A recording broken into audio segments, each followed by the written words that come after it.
What is up? Thank God iPod is live. I'm your host, Chaz Pippett. I'm the founder of Baseball and Softball Rebellion. Eric Tyler's my co-host, but I'm flying solo tonight. He's not going to be joining us. He's had a long day in the facility. He's actually still with a hitter right now. Got here before 9 and he's leaving after 9. That's a worker right there. On Thank God iPod, we talk about baseball, softball, and anything related to training those sports. From current events, hitting, pitching, game approach, throwing, arm care, weight training, you name it, we cover it. And tonight, Thank God iPod has an awesome show for you. I'm going to be joined by Lackawanna College baseball head coach Michael McCarry. McCarry's been head coach for 4 years now and is 71-41. In 2019 and 21, he was the Region 19 champs. He was the Eastern District champ. And in both of those years, his only 2 full seasons as head coach, they have made it to the Junior College World Series for Division II JUCOs in Enid, Oklahoma. They finished 8th both times. But first, my opening rant is about the MLB lockout and how so many people keep saying that they'd play a children's game for free if they could, and that these players need to just suck it up and get back on the field. Generally, I side with players in these issues, right? So it's labor versus ownership, right? And everybody wants to see the people we know and love to watch play the game get paid for what they do. And that seems like a really obvious way to think about it, but not everybody feels that way. I've seen so many different tweets about how selfish these players are and how lucky they are to even have the opportunity in the minor leagues, and how people would give an arm and a leg to be those guys. And I've even say some people would play for free. And a guy I follow on Twitter occasionally, his name is Matt Pierce. He goes by @TX_Pierce. He said today, quote, "When guys say I would have played for free to have a shot at the MLB, we need to realize that they did. You had a shot in high school and you had a shot in college. That was your shot. And the game decided that you were not good enough to get paid to play. Don't be confused. We all had our shot."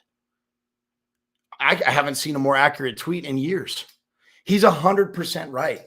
And the fact of the matter is, there's so many people out there who just can't get past the fact that they weren't good enough to play. I wasn't good enough to get paid to play professional baseball. I live with that every day. I'm okay with it, regardless of what guys like Jeff Fry want to think. That's the most important thing in the world. But I wasn't good enough to get paid to play. And that's all right, because there's still value in people who didn't get paid to play, in coaching side and also in the administrative side. But what you've got to understand is the reality is these players that are playing minor league baseball are massively underpaid. In any other walk of life, they're under the minimum wage. They're not fed the way they should be. They're not trained the way they should be in the offseason. They're not paid in the offseason. And yet these players are expected to come back every single year, adding strength, adding weight, adding skills, and better than they were the year before. Well, how are they supposed to pay to train at a facility like Baseball Rebellion? And is my business supposed to just give time to these minor leaguers? My staff has a value as well.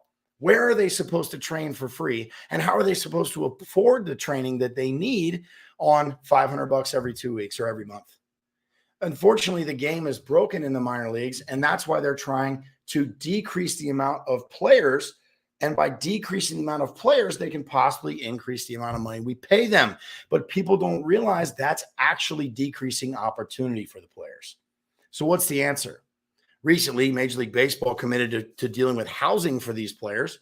So that's a step in the right direction. But how are we going to get people to understand the players aren't selfish for asking to be paid a fair rate? They're not entitled for asking to be treated like professional athletes. In fact, when you think about the minor leagues of football, the NFL, which is big-time college football, those players are paid and treated much better than these minor league baseball players were, and that's before NIL. So imagine how well the Alabama defensive backs or quarterbacks eat, how they train, the access to the weight room, the access to the food, the access to the sleep, the different things that they have, the training areas if they get hurt. Well, that's not how it works in the minors. And that's definitely not how it works in the offseason. And we still expect these guys to get better. What if you're not a bonus baby? What if you sign for $10,000 or a plane ticket? What if you're an undrafted free agent who they treat like you're lucky to be there? And I guess some people would say that you are because you have a chance to live out your dream. But living out your dream shouldn't mean living in your car. That's not your dream. And what you don't realize is that for every first rounder, there's 35 guys who got under 10 grand to sign. So we've got to make sure that we're understanding what we're saying when we're talking about how lucky these athletes are. And some of them are lucky. But for every Tatis you see, there's thousands of guys that played a year and a half and got chewed up and spit out.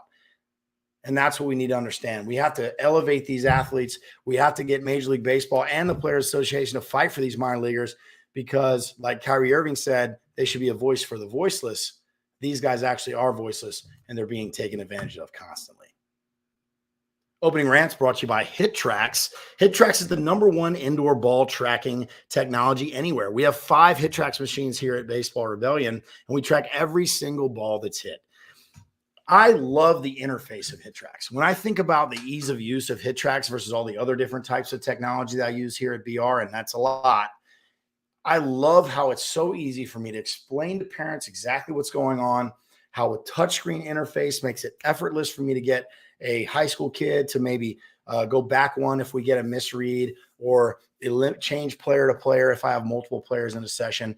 It is the best addition to my facility that I've ever made from a technological standpoint. And I strongly advise, if you are a college program that has the money to do it, save up for that HitTrax and leave that $5,000 competitor alone, because you will be so glad that you did. You'll get so much more engagement from your athletes if you're a facility guy or a facility girl and you're working with high school and middle school, college softball players and baseball players. They love the HitTrax. They love how they can compare and contrast session to session and get better over time. So definitely consider HitTrax if that's in your budget, because I think it'll be an absolutely great decision if you can get on there. Well, now we're going to bring in Coach McCarry. Once again, he was a 2019-2021 Junior College Division II World Series participant. Mike, thanks so much for being here, brother. I really appreciate it. Appreciate you having me, Chaz. Well, no, it's good to finally talk to you, right? So we've tweeted at each other, and we've DM'd each other, and we've texted each other, and I think we've talked on the phone, and now a couple times, yeah. I mean, video chat. I mean, our relationship is really moving fast. I'm loving it. Sure. No, you're one of those guys that I consider a source of knowledge that I like to touch base with if possible. Well, I definitely appreciate that. And I feel the same way about you. And speaking of source of knowledge, you just hired a new hitting coach. So tell me a little bit about him. So Tyler Jeske is his name. Spent the last 3 years, I believe, in the Angels organization, working with mainly their facility guys and I think the low A short season guys out in Arizona. Before that, Tyler worked at Mississippi State and at Missouri State, I believe. Super, super smart dude who really focuses on kind of meeting the kids where their feet are. And it's not an easy job, man. He was replacing Rob Riggins, who worked with me all fall, and Rob took a job with the Giants organization. And it's just one of those things where, like, Rob did an awesome job, and now Tyler's got to pick up the baton and get these guys ready to play in kind of a totally different context than Rob had all fall, essentially. So it's been really good for us. Well, that's great. And is Rob is Tyler going to pick up Rob's paper route, or did he find somebody else to do that, or what's the plan there? Tyler, because of the departure from the Angels, he has the benefit of some money. That's so he's not going to be doing the paper route stuff. Okay, good. Well, I hope that people can get the news that they need, whether it's from Coach Riggins or from somebody else. So you said he was with the Angels, right? So did he do a lot of work with technology with them, or what do you guys have, and what are some training things that Coach Riggins introduced, right? That maybe Tyler's going to carry on, and what are some things that are new that he's going to bring to the table? So I think we approach things a little bit differently, where during the fall I looked at that's player development central. And I'll throw every piece of tech we possibly can at you. This fall, we leaned really heavy into HitTrax because I wanted comprehensive data collection on almost everything possible. And I'd say we got almost 120,000 data points this fall out of the team. Awesome. And then what I do is I spend those 6 weeks over winter break basically finding the correlative values of where the improvement was based off all the training regimens we use. The weight room, all the different things we can measure. There's some blast sensor stuff we do that we add into that mix. And then we come out of it and it's basically like, all right, let's only do what was working at that point. And we back hack that from the game. So what I kind of tasked Tyler with was, okay, you're going to come in, man, and here's what I know is working with these kids. And I want you to keep doing it. And whether you feel comfortable continuing to use the tech or you just want to use kind of a check recheck model, that's perfectly fine with me. But here's the data we already have. And he's got experience doing that. He worked on the tech side in pro ball and in college baseball, but he also worked in the dugout on the contextual side, which is really important to me, is teaching them how to play the game. So he's blending those two things really well. Well, I think that's where a lot of coaches and the people on Twitter really get lost, right? Is there's like the theoretical ideas over here, and then there's like the I played the game stuff over here. And I think there's value to both things. You know, for instance, I do not coach teams. I'm not in the dugout. I don't want to be in the dugout. Sure. I'm not against people that are in the dugout. I want to support people that are in the dugout, right? Sure. So what I want to do as a coach is I want to get information from the guys that are on the field and at practice and seeing how players are failing and succeeding in real time. And then communicate with them. And that gives me the opportunity to drill down on that in a more closed vacuum environment so that I can change the movements that matter so they can have better success on the field. How are you going to have Tyler take obviously this great work that Coach Riggins did, right? Mm-hmm. And you're obviously very comfortable with that. How is he going to blend that into what he's learned in pro ball? And what are you going to do if there's some difference of opinion there? Oh, I think we just meet those differences of opinion head on. And we talk about the methodology we used always in the context of what's going to show up in the game. Sure. I think what's interesting about the model we use is we've got 6 on campus cages. Okay. So Rob was allowed to work with the guys. We open them up at about 10 a.m. until 2 o'clock every day, all fall. I never poke my head in there. He gets to program almost like you do without the context of the field. But really the benefit is I get to evaluate them with only the context of the field when I get to practice. So they can fail and experiment and try different movement solutions all day long for weeks on end to try and optimize who they are. And then I get to judge it without being influenced by if they worked real hard or, you know, if Johnny was 10 minutes early every day or whatever. Or if he did a drill that you thought was stupid, that ended up making him good. I don't care. All I care about is if you're going to help us win when we get to the field. So I separate the two things. Now, the difficult job about Tyler is we got a much shorter runway. He's only had 4.5 weeks with these kids. We play next week. Right. So he's got to take my information of what I'm looking for on the field and put it into those cages right now and start to blend those two things without being able to walk out on the practice field at 3 o'clock every day because it's still ice capped up here. Sure. So and that's the hard part. So what happens is there like a systemic approach that Riggins created and left? Is there like a language of learning or like a vocabulary that Tyler has to learn or do the kids have to then adjust? I would say sharing the language is a big part. And Rob was really, really good at creating PowerPoint presentations because he wanted to clearly define all his terms to the players and even break down the drill sets. Love it. Tyler could read that stuff and jump in and go, okay, here's what I like. Oh, that's the word I use for this word I use for that. And he can streamline those things to build that relationship with the kids right away. It's like a hitting Rosetta Stone for him. That really allows him to hit the ground running. And this is the 3rd year in a row I've lost the hitting coach to pro ball in January. So I've required them to do this kind of learning that you got to give the new guy a cheat sheet to a degree.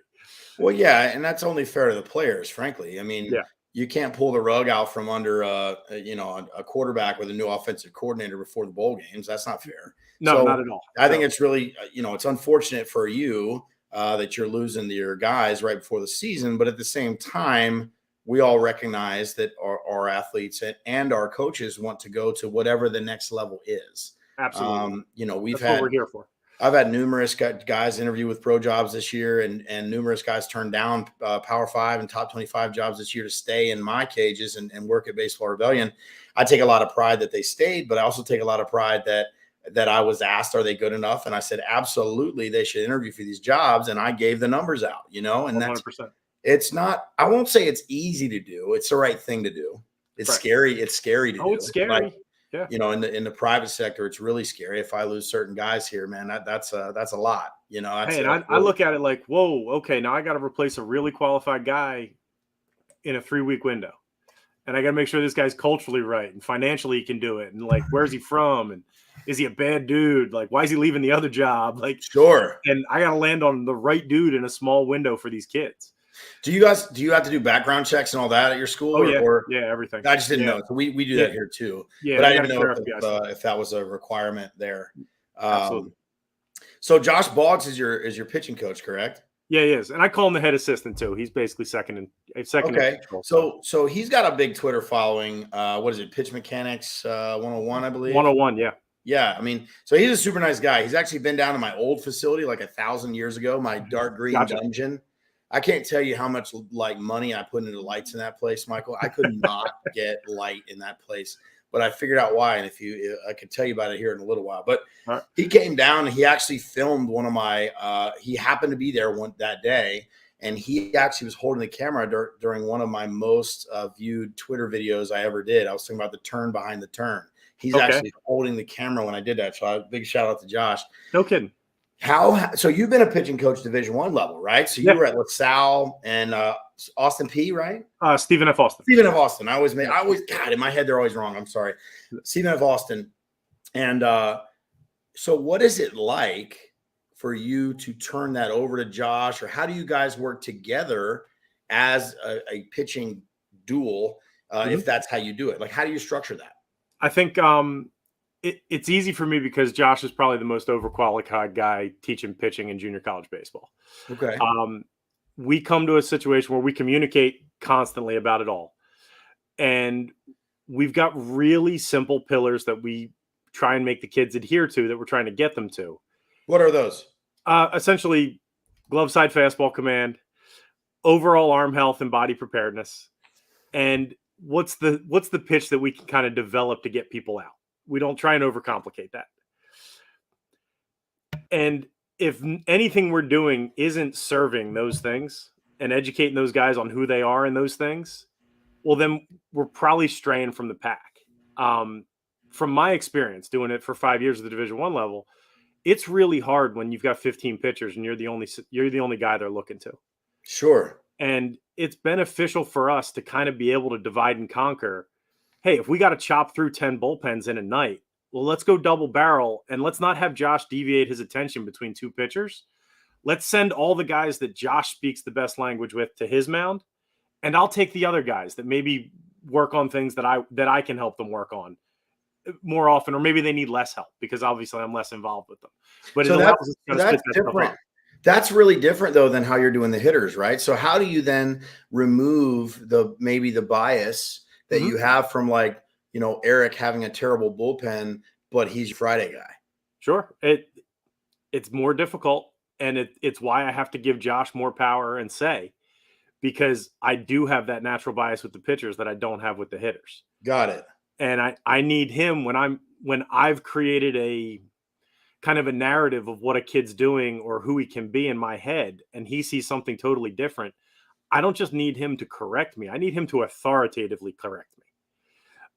And really, really stand for that kid, because I don't want my eyes polluted. The good news is we play enough games. It's 56 games in about 10 weeks.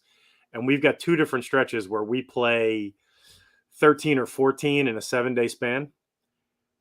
If you got a beating heart and an arm, you're going to pitch. That sounds awful.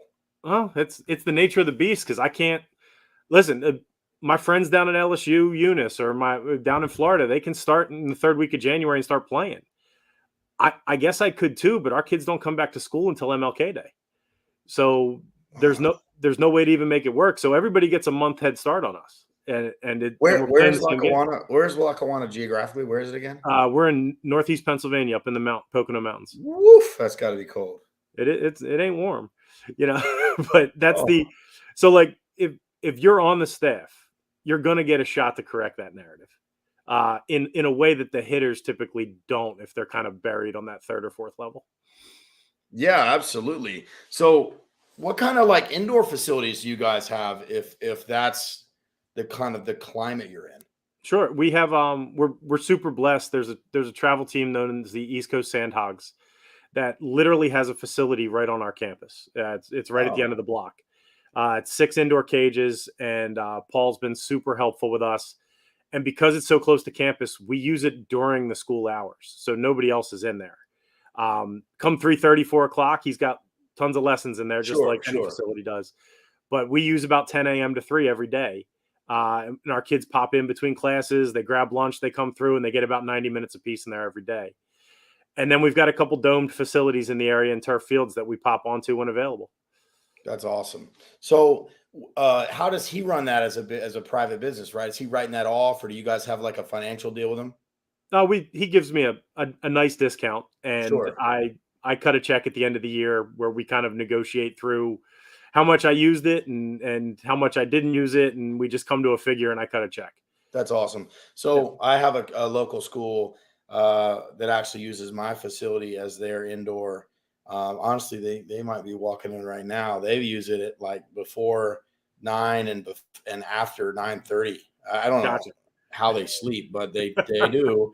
But I mean that's the time I have, right? Because we're Right. creating like video content. We work a little bit differently here Sure. than I guess most hitting facilities. As I mean, you can tell we're doing a Absolutely. podcast right now on video. So 100%. it's a little bit different. Um, do you guys have a bat contract or a glove contract, or what do you guys provide your athletes? We don't. I think at the junior college level, the discounts aren't beneficial to force the kids into swinging things they don't want to swing. Got it. We have a really nice Under Armour contract on the strength of our kind of national recognition as a football program and a baseball program. And we do really well with our apparel and our jerseys and stuff of that nature and the cleats. That's But awesome. the gloves and the bats the kids bring on their own.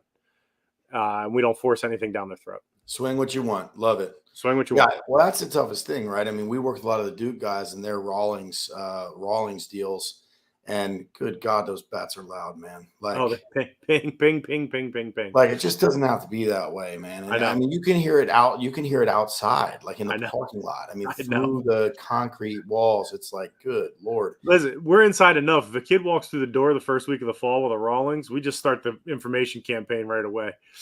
Oh, Like, well, we ban them. We ban them for all our high school kids, like, they're banned, but, I mean, how are you gonna tell a college athlete that they can't swing their gamer? I Like, know. you can't. It's not I gonna hear you. work.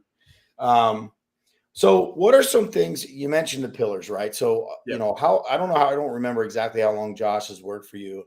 I know he was at a facility with Tommy Johnson. He was. Yeah. What is This it? is year 3 for That's Josh, what I I was believe. gonna say. I thought it was about Yeah. his third year. What would you say are some of the things that you learned from Josh specifically because he's the only coach you've had that's been there as they were hitting guys keep in and out, in and out, in and out. I think where I deferred to earlier in my career is that the system I set up with the players would create the culture. The methodology, the processes, how organized I was, the words I used, things like that. And Josh shows me it's the other way. He creates the culture through the interpersonal relationships with the guys, through being trustworthy and accessible with them, through being able to talk to them on their level. And then we build the processes from the relationships. And That's what's fascinating. what's amazing about Josh is those processes, because he learns every year and the dude reads everything. Those processes shift and change based on the kids we have.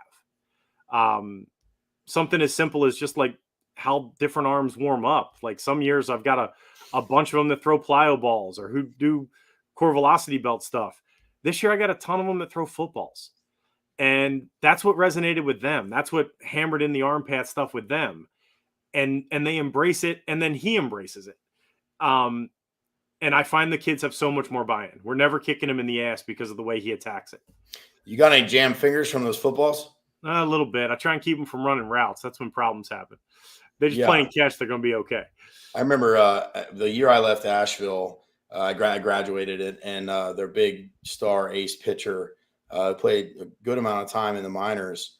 They were goofing around playing like flag football or something in conditioning, and he broke his ankle, Oof. and it was nasty. Yeah. And that ain't good. No. There's a difference between throwing the thing and playing the game. We ain't trying to play the game. Yeah. It's tough getting, athletic kids to stop being athletic, right? Oh, Like to save 100%. that athleticism Yeah. for when you need it. Absolutely. Listen, I know you still dunk every year on your birthday. We walk into the gym to do base running work earlier today, and 15 of them in a row jump up and grab the rim. I was like, you guys are trying to get me thrown out of here by my boss. Like, quit grabbing the college rim. You're an athlete. You're supposed to be able to touch the rim. Yeah. Congratulations. You can touch the rim. That's great. Congrats. Well, I assure you this, when you're 39 and 255 pounds, it gets a little bit harder to get up there. So tell them to enjoy it while they can do it. I understand. Their days are numbered. So, you've been a Division I coach, an assistant, and now you're a head coach. What's the difference between being an assistant at Division I level and then run your own program at the JUCO D2 level? I think when you're operating under somebody else's umbrella, who you are isn't entirely who you are. And every coach can kind of talk about, they want to give us the rope to kind of be ourselves and this and that. But at the end of the day, it's their job and their win-loss record. And you've got to exist under the construct that they've set up. There's a whole lot more freedom and danger in being the guy who sets up that construct, and you think about, I think I was pretty quick to change something that I believed in as an assistant, because I needed to keep moving forward. I needed to keep validating myself to the head guy. Not big ideas, but smaller things. I could change week to week on things or semester to semester. Now I take a good hard look in the mirror if I'm going to change something, because it permeates and affects the entire organization. Absolutely.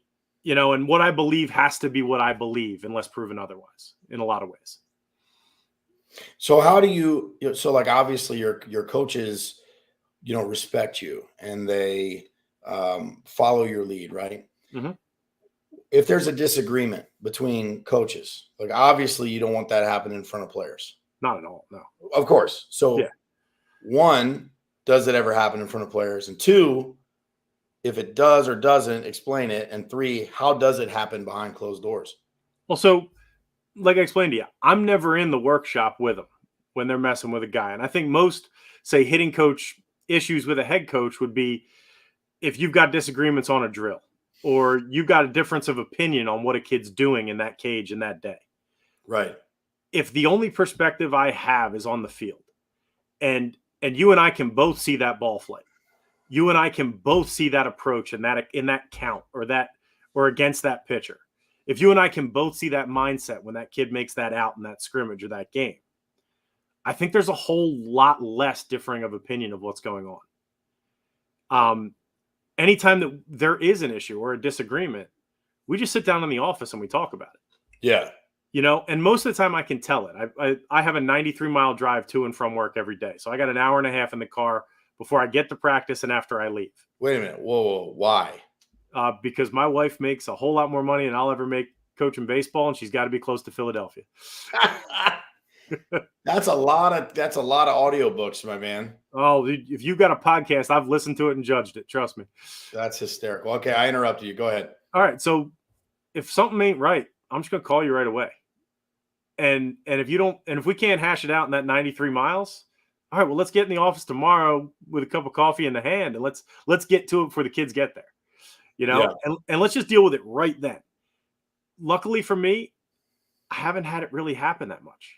Sure. Sometimes it's lineup stuff, sometimes it's schedule stuff. I can get a little haywire and moving the pieces around where somebody just wants me to be a little bit better in the 72-hour window. Yeah. But that's never it's never an overly negative conversation. That's just somebody trying to help my program in a lot of ways. Sure. No, I totally get it.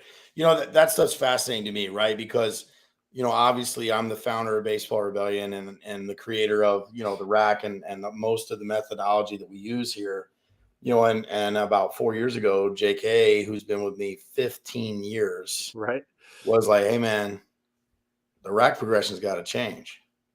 I read about it in the book. Yeah. And my initial response, I'm not going to say it. It wasn't friendly, right? Sure. Because you're talking, that's my baby right there. Okay. Sure. I've got 2 sons, a wife, and a rack progression. That's my family. All right. And, but he was right. and Tyler agreed, and Eric agreed, and Tyler and Eric are still here from some of the old building. Tyler was at the old building, I guess, and Eric was my first hire in the new building. And in his interview, he painted a wall. We were painting, and I was like, "Yeah, man, we can talk. Grab a brush. What's up? Like, this is what it is. We got stuff to do. Here you go. Yeah, like this is, we don't have. I don't have time to sit down with you. We're gonna talk while we paint." But I mean, Eric's been promoted numerous times, and he actually just got a raise to double his initial starting salary. So no kidding, that's pretty awesome. And he earned it, and I'm super happy for him. But yeah, I remember them wanting to change it, and that was really hard for me. But when I watched the change, right, I saw they were right. Yep. And now, as we change even more, because I've sold my building, we're moving to a new facility. As we change even more and do more group training and have some team offerings and some different things of that nature, which I generally have been against, I'm seeing them start to work here. And I'm realizing as I let go more, I'm allowing Baseball Rebellion to run free. Sure. And I think that's kind of the same thing that you're talking about. Like, yes, at the end of the day, I have to write the checks. And and my record is the financials are on me, right? That's not win losses. Win losses are dollars and cents for me, right? 100%. So, I've got to make sure that I can pay everybody and support everybody and support my own kids and my own wife, my own house, my own family. And on your own timeline. Yeah, exactly. And that's a real thing. So we have similar roles, and we're actually going through a similar experience now in our coaching careers, or my instructing career, however you want to say it. To empower and lift up others, which actually empowers the whole organization. 100%. And it's fascinating because that's scary at first, right? It can be scary. And listen, I got to look at it like, I wasn't plan A for anybody, the coaches or the players. We're at junior college in Northeast Pennsylvania. Most of the time, these kids were recruited by somebody else, signed by somebody else, had a different plan. Something went wrong. For me to have the buy-in of the coaches and the players, they all got to have the ability to come to me with the issue. Because it only works if you trust what's going on in total transparency. Like, right. You can't work as a player in my program unless you trust I can get you out of there. And how can you trust I can get you out of there if you don't think you can come in and ask me a tough question?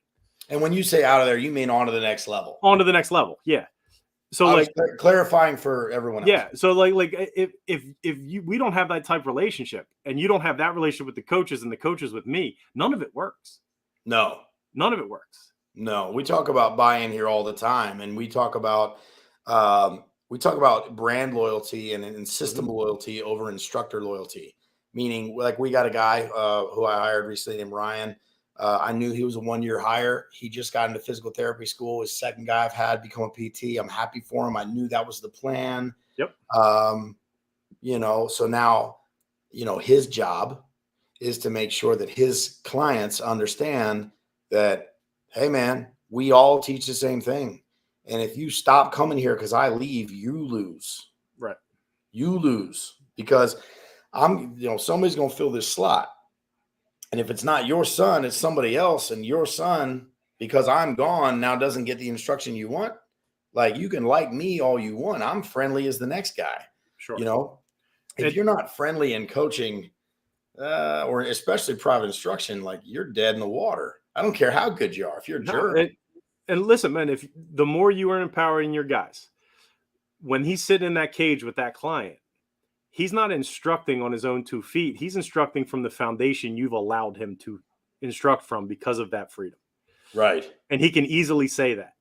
And I think customers and players, they build that bridge pretty quickly when they identify that. Yeah, I agree. When they know they're on that foundation. It's funny. I had a guy who ran the front desk for quite some time, just took a new job at Duke. Happy for him too. Mark, what's up if you're listening? Got a little baby girl. He was talking about how sometimes he would say, well, JK's not available at this time. Chaz is available. And, I'm the loud guy. I'm intense. Depending on what time you come in the building, you're going to see me working with, like, depending on what season it is, like a pro athlete or an older hitter usually. But if you come in at 3 o'clock, you're going to see me on one knee working with a 5-year-old. Right. Right. And if you come in at 4 o'clock, you're going to see me work with a 7-year-old. Then you're going to see me work with a 57-year-old men's league guy. Then you're going to see me work with a softball player. But if you only see me at 8 o'clock at night with some athletes that are committed to a Power 5 Division I, that's a different tone. Absolutely. You got to get them ready. Like, this is not a freaking game. Those coaches are there to replace their 3-hole hitter every year. Every single year.